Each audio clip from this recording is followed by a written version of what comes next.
Thank you so much for being here. I believe Rep. Handy is on the webinar by phone.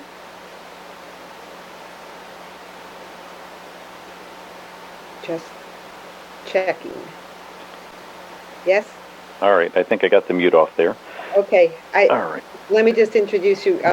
Rep. Handy Sure. Cranston has been a long-time advocate in the General Assembly for a number of for justice issues across a number of fronts, and he's jumped in this year to help try to bring home the benefit increase for the Rhode Island Works families, as well as the other changes in the bill. And we're really grateful that you're able to be here today, Rep. Handy, and take it away. All right, thanks so much, Linda, and thanks everybody else. I feel like folks have largely covered a lot of the things I think that are really important, but just for context, I think Dr. Flanagan also pointed to some things I thought about too, about the overlapping challenges that families on the in the program now have to deal with. Whether it's about worrying about whether your electricity or gas are getting shut off, paying the water bill or the oil bill, and the impact those things have on kids that are trying to go, trying to be educated, trying to get through the school system. You don't need to add those kinds of stressors to their lives. And the fact is, it's obviously we're talking about such a small.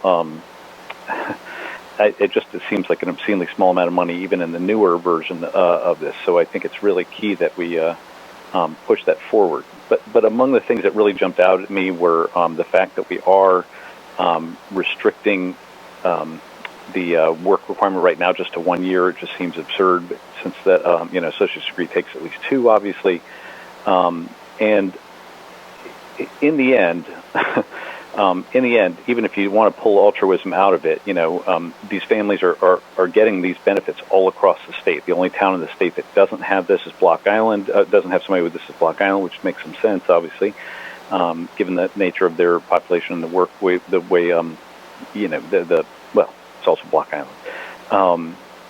And on top of that, we're dealing with this right at a time we're just coming out of we're still in the middle of a pandemic.